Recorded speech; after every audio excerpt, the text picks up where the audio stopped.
Hello everyone. आज मैं आपको सुनाने जा रही हूँ सृष्टि की कहानी। सृष्टि एक ऐसी लड़की है जो कोलकाता में रहती है और ग्राफिक्स डिज़ाइनर है।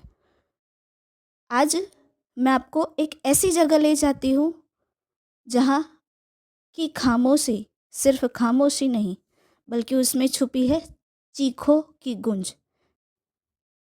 सृष्टि और वो बरगद के पेड़ की कहानी जिसके नीचे कई साल पहले कुछ हुआ था, जिसे गांव वाले आज भी याद कर कांप उठते हैं। सृष्टि ग्राफिक डिज़ाइनर थी, शहर में काम करती थी, बट शहर की भागदौड़ से वो थक गई थी। उसे थोड़ा ब्रेक चाहिए था और वो ब्रेक लेने के लिए वो एक शांत सी जगह देख रही थी जहाँ पे जाके वो अकेले बैठ सके, शांति से अपना काम कर सके और कुछ समय अपने खुद के साथ स्पेंड कर सके। तो वो ऐसी जगह देखते देखते पहुंच गई बचवनपुर। बचवनपुर एक छोटा सा गांव है। वो छोटे गांव के अंदर सृष्टि ने एक घर लिया किराए पे। और सृष्टि ने जो घर लिया था वो घर के पास ही एक बरगद का पेड़ था। जैसे ही सृष्टि ने अपने काम से ब्रेक लिया वो तुरंत ही बचवनपुर चली गई।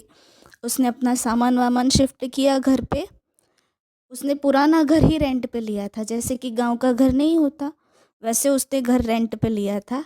वो घर पे शिफ्ट हो गई, उसने अपना सामान शिफ्ट कर दिया। सामान शिफ्ट करते टाइम उसे उसकी नज़र पड़ी उस वही बरगद के पेड़ के ऊपर। सृष्टि ने सोचा काफ़ी सुंदर पेड़ है। पहले दिन तो सब कुछ ठीक था। अब गांव वालों को सब कुछ पता है कि वो बरगद के पेड़ के नीचे क्या हुआ था क्या नहीं हुआ था, सब कुछ गांव वाले जानते हैं, बट किसी ने सृष्टि को कुछ बताया नहीं था।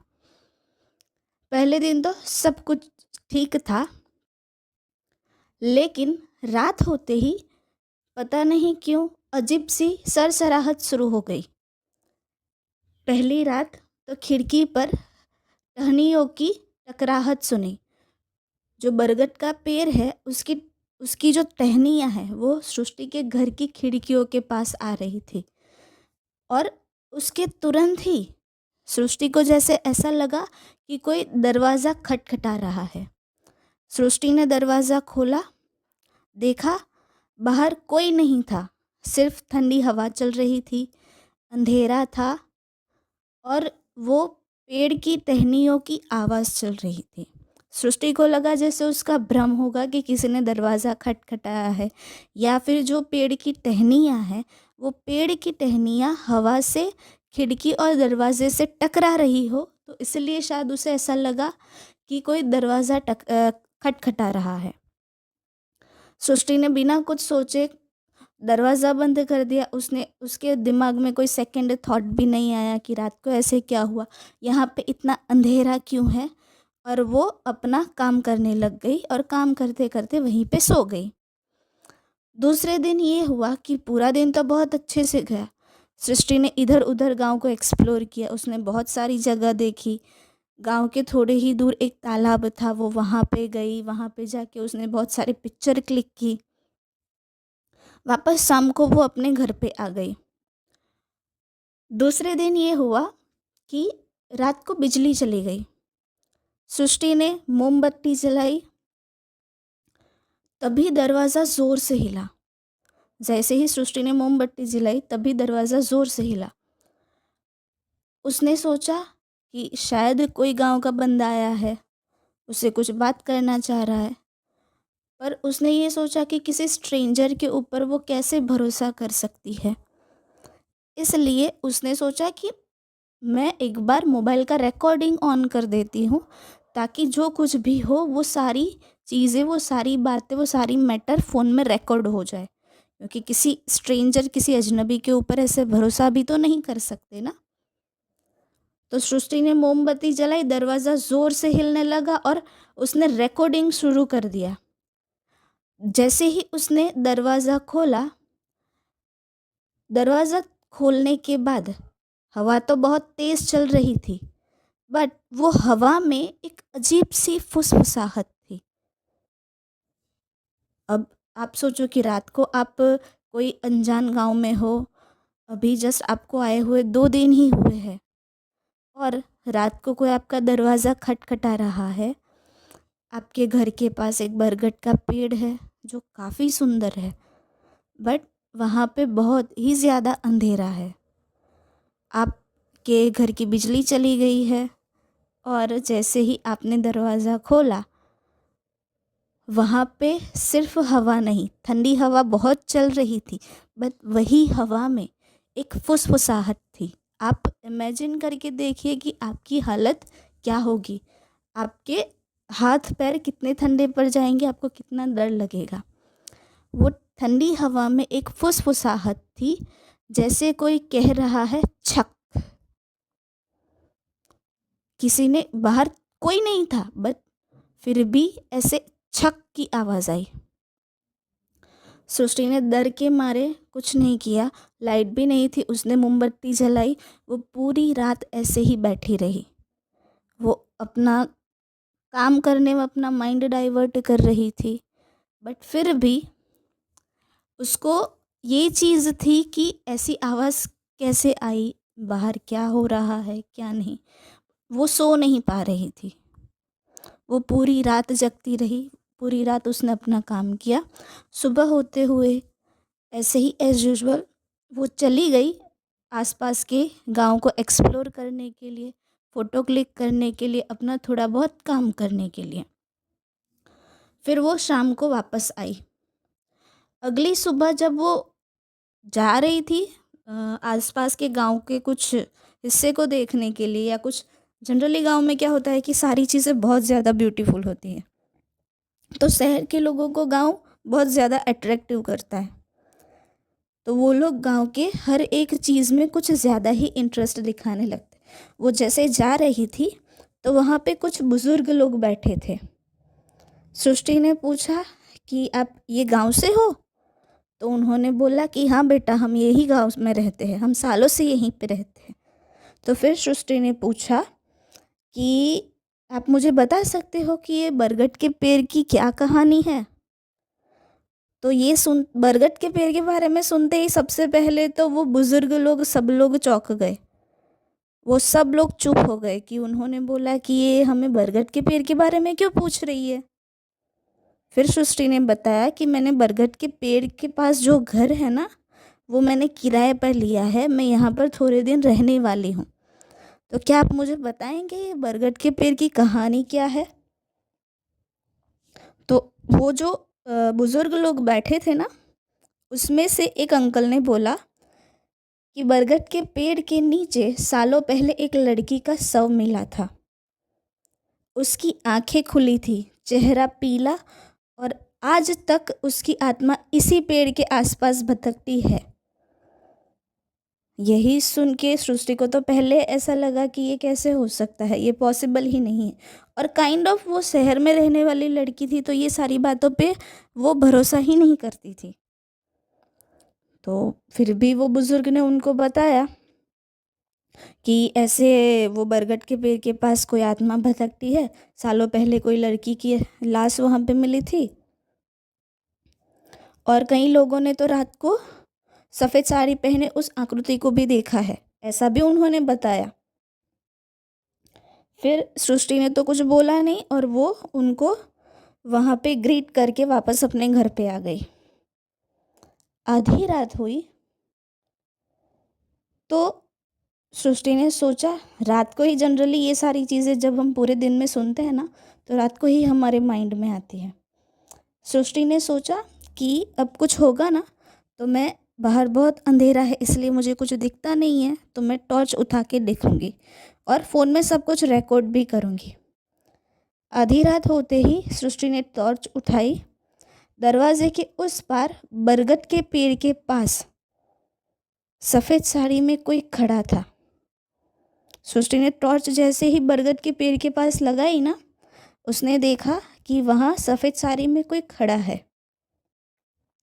उसका चेहरा धुंधला है, लेकिन लाल चमकती आंखें साफ दिखाई दे रही है।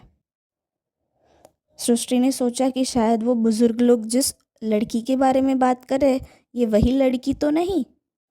सृष्टि के कदम पीछे हट गए। टॉर्च की रोशनी वो वही लड़की के ऊपर गिर रही थी और सृष्टि को ऐसे लगा जैसे वो लड़की धीरे धीरे सृष्टि के करीब आ रही है। सृष्टि बहुत डर गई थी क्योंकि उसके दिमाग में वही सारी चीज़ें चल रही थी कि एक लड़की है जिसका शव मिला है, वो रात को सफ़ेद साड़ी पहन के घूमती है। ये वही लड़की है, उसका चेहरा इतना ज़्यादा नहीं दिख रहा है, बट उसकी जो आंखें हैं ना, वो आंखें लाल कलर की चमक रही है। सृष्टि बहुत ज़ोर से चिल्लाना चाहती थी। डर के मारे सृष्टि चीखना चाह रही थी, लेकिन उसकी आवाज़ गले में ही जैसे अटक गई हो, उसको ऐसा फील हो रहा है। उसकी आवाज़ ही नहीं निकल रही है। कभी कभी ऐसा होता है कि हमें जब बहुत डर लगता है तब हम ज़ोर से चीखना चाह रहे, बट हम चिल्ला तो रहे बट हमारी आवाज़ नहीं निकलती है। तभी दरवाज़ा अपने आप बंद हो गया और रूम में एक सन्नाटा सा छा गया। रूम में एक पूरा रूम एकदम शांत हो गया, जैसे कि पिन ड्रॉप साइलेंस है, कुछ आवाज़ नहीं आ रही थी। बट रूम के बाहर सरसराहट थी, मतलब कि अभी भी हवाओं में सरसराहट सुनाई दे रही थी सृष्टि को। सृष्टि बहुत डर गई थी। पूरा रूम शांत है, रूम का दरवाज़ा बंद हो गया, बट रूम के बाहर अभी भी उसको सरसराहट सुनाई दे रही थी और वो सरसराहट में कोई ये बोल रहा था कि मैं यहीं हूँ, मैं यहीं हूँ। ये चीज़, ये मैं यहीं हूँ, ये बात सृष्टि को सुनाई देती है कि किसी ने ऐसा बोला कि मैं यहीं हूँ, बट वहाँ पे तो सृष्टि अकेली थी। दरवाज़ा भी बंद हो चुका था, पूरे रूम में कोई नहीं था, तो फिर ये बोला किसने कि मैं यहीं हूँ।